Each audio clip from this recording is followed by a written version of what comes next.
ఓం సాయిరామ్. బాబా భక్తులందరికీ కూడా నమస్కారం అండి. అందరూ కూడా సుఖంగా సంతోషంగా ఎప్పుడూ కూడా ఆనందంగా ఉండాలి అని చెప్పి ఆ బాబాగారి తరపున నేను కూడా మనస్ఫూర్తిగా కోరుకుంటున్నాను.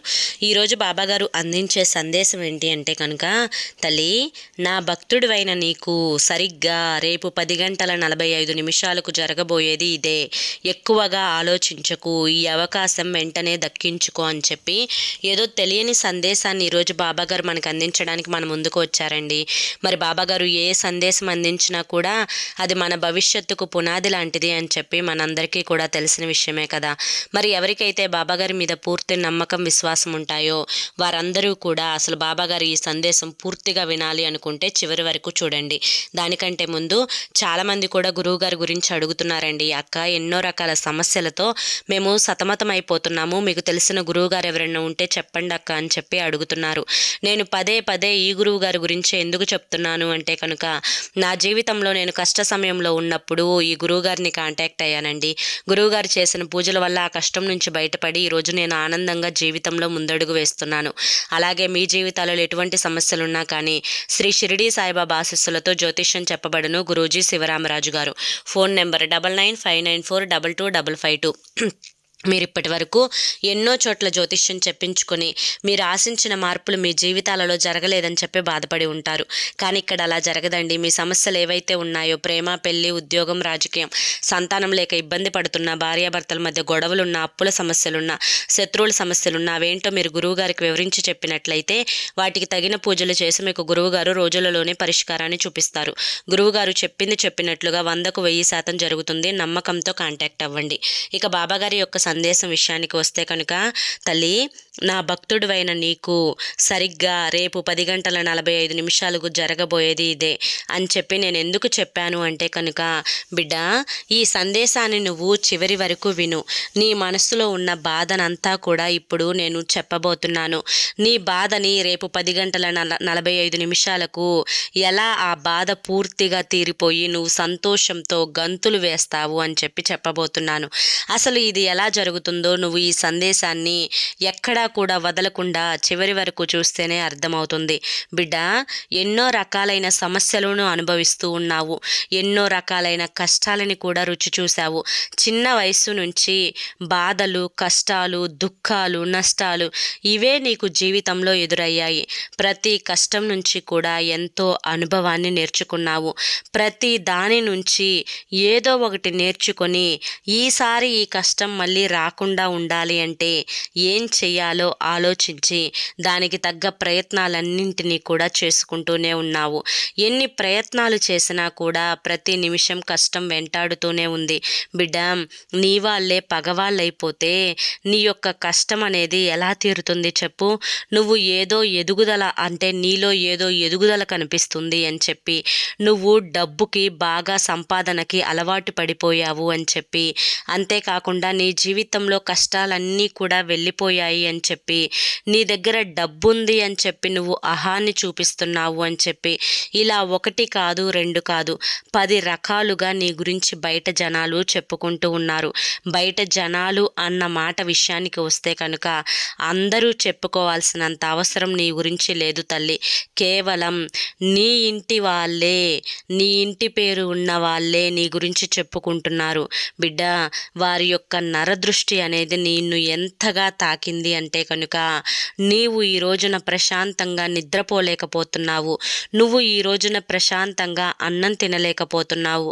నువ్వు ఈ రోజున ప్రశాంతంగా ఏ పనిని కూడా హమ్మా హయ్యా అనకుండా అంటే నీరసం లేకుండా చేసుకోలేకపోతున్నావు.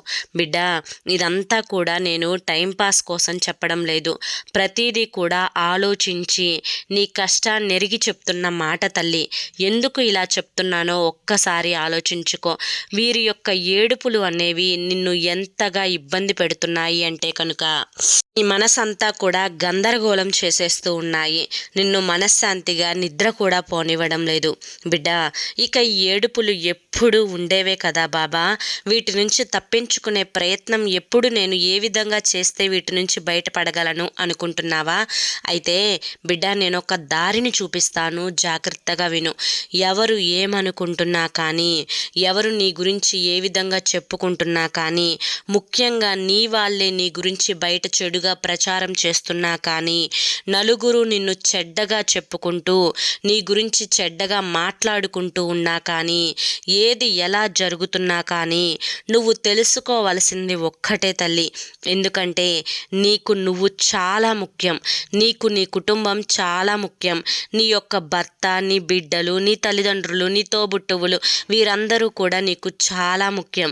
బిడ్డ, ఇది వినడానికి కొంచెం స్వార్థంగా ఉన్నా కానీ ఇది అక్షర సత్యం అని చెప్పి గుర్తుంచుకో. నీ కోసం, నీ బిడ్డల కోసం నువ్వు కష్టపడుతున్నది నిజమే అయితే కనుక ఇప్పుడు ఇంకా ఎక్కువ కష్టపడు. ఎవరైతే నిన్ను చూసి ఏడుస్తున్నారో వారి ఎదురుగానే దర్జాగా తిరగడం నేర్చుకో. వారి ఎదురుగానే దేనికి కష్టం లేనట్లుగా, దేనికి లోటు లేనట్లుగా, నువ్వు సకల సంతోషాలను అనుభవిస్తున్నట్లుగా తిరగడం నేర్చుకో.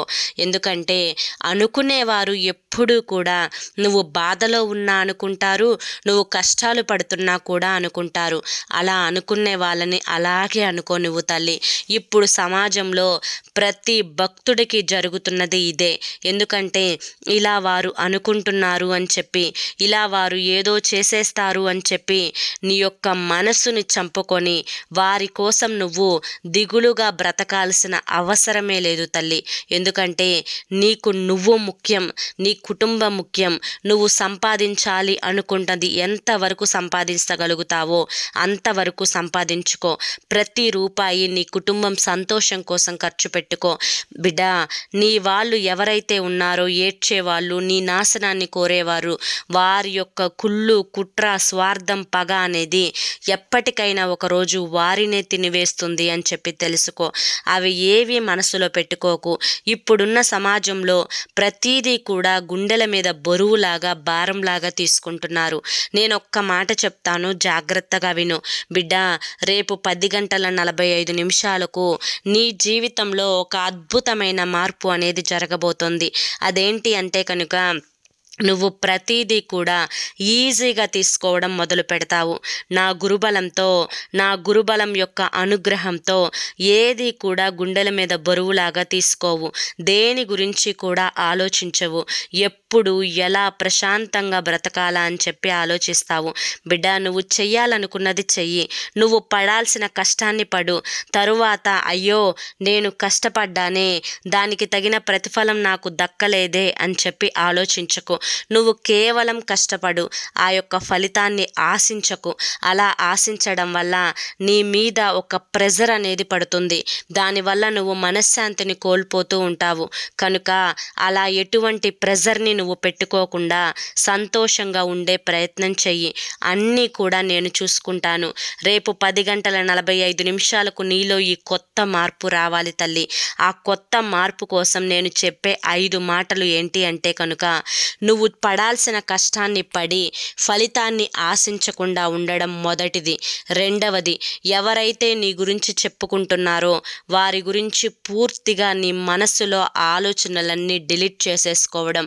3, నీ గురించి మాత్రమే, నీ భవిష్యత్తు గురించి మాత్రమే, నీ బిడ్డల గురించి మాత్రమే, నీ తల్లిదండ్రుల గురించి మాత్రమే నువ్వు ఆలోచించుకోవడం. 4, ఎవరైతే నీ నాశనాన్ని కోరుకుంటూ ఉన్నారో వారి ఎదురుగా నవ్వుతూ బ్రతకడం, ఏడ్చేవారిని ఇంకాస్త ఎక్కువగా ఏడ్పించడం. 5, ఎవరి మీద ఏ స్వార్థం అనేది నీ దగ్గర ఉండకూడదు తల్లి. ఎందుకంటే ఒకరికి దానం చేసే దృష్టితోనే, అంటే నీ దగ్గర 10 రూపాయలు ఉంటే 1 రూపాయి అయినా కానీ దానం చేసే ప్రయత్నం చెయ్యి. ఈ 5 అలవాట్లు కనుక నువ్వు జీవితంలో అలవాటు చేసుకునే ప్రయత్నం చేశావు అంటే కనుక నిన్ను ఇక ఎవ్వరూ తాకలేరు. ఏ నరదృష్టి నిన్ను తాకలేదు. ఏ యొక్క చీడ పీడ కర్మలనేవి నిన్ను తాకలేవు. చాలా ప్రశాంతంగా బ్రతుకుతావు. చాలా ఆనందంగా జీవితంలో ముందడుగు వేస్తావు. చాలా సంతోషంగా జీవితంలో ప్రతి ఒక్కటి ఆస్వాదిస్తూ బ్రతుకుతావు. బిడ్డ, ఇదంతా కూడా ఎందుకు చెప్తున్నాను అంటే కనుక ఇప్పటికే నువ్వు చాలా కృంగిపోయావమ్మా. లేనిపోని ఆలోచనలను మనసులో పెట్టుకొని ఆ బరువుని మోస్తూ నీ జీవితాన్ని భారంగా గడుపుతూ ఉన్నావు. నీ మనసుని చీల్చి చూడలేం, కానీ చీల్చి చూస్తే మనసు నిండా వేరే వారి ఆలోచనలతో వారేమనుకుంటారో, వారు నా గురించి ఏం చెప్పుకుంటారో, వారు నా గురించి ఏమేడుస్తారో, ఇటువంటి ఆలోచనలతో అనవసరంగా నీ జీవితాన్ని వృధాగా గడుపుతూ ఉన్నావు. ఇవన్నీ కూడా మానేసిన రోజే నీ జీవితం బాగుపడుతుంది తల్లి. నీ జాతకం బాగుపడుతుంది. నా భక్తుడివైన నీకు ఈ ఒక్కరోజు అవకాశాన్ని ఇస్తున్నాను. సరిగ్గా రేపు 10:45 నీలో కొత్త మార్పు వచ్చింది అంటే కనుక నా పూర్తి గురుబలాన్ని నీకు అందిస్తాను. ఇక నువ్వు అనుకున్నవి, సాధించాలి అనుకున్నవి అన్నీ కూడా 10 రెట్లు వేగంతో జరిగిపోతాయి. నీ కోరికలన్నీ కూడా తీరిపోతాయి. నీ జీవితంలో శత్రువులు ఉన్నారు అని మర్చిపో. ఈ భూప్రపంచం మొత్తం మీద నువ్వు, నీ కుటుంబం మాత్రమే ఉంది అనుకో. అలాగే బ్రతుకు, అలాగే జీవించు. అప్పుడే నీ జీవితంలో సంతోషాలు నిండుతాయి అని చెప్పి ఈరోజు బాబాగారు మనకి చాలా చక్కటి సందేశాన్ని అందించారండి. ఇది కొంచెం వినడానికి కష్టంగా అనిపించినా కూడా భవిష్యత్తులో మనం నేర్చుకోవాల్సిన ప్రతి మాట ఇందులో బాబాగారు చెప్పారు. ఇదే వాస్తవం, ఇదే జీవితం. మరి ఈరోజు ఈ సందేశం మీ అందరికీ కూడా నచ్చింది అనిపిస్తే ఈ వీడియోకి ఒక చిన్న లైక్ ఇవ్వండి. మీరిచ్చే లైక్ వల్లే బాబాగారి యొక్క సందేశం మీకు నచ్చింది అని అర్థమవుతుంది. మొదటిసారి మన సాయి పిలుపు ఛానల్లోకి వచ్చినట్లయితే మన ఛానల్ని సబ్స్క్రైబ్ చేసుకొని సపోర్ట్ చేయండి. రేపు మరొక సందేశంతో తప్పకుండా కలుసుకుందాం. అంతవరకు కూడా బాబా ఆశీస్సులు మీపై ఉండాలి అని చెప్పి మనస్ఫూర్తిగా కోరుకుంటూ సర్వే జన సుఖినో భవంతు. ఓం సాయిరామ్.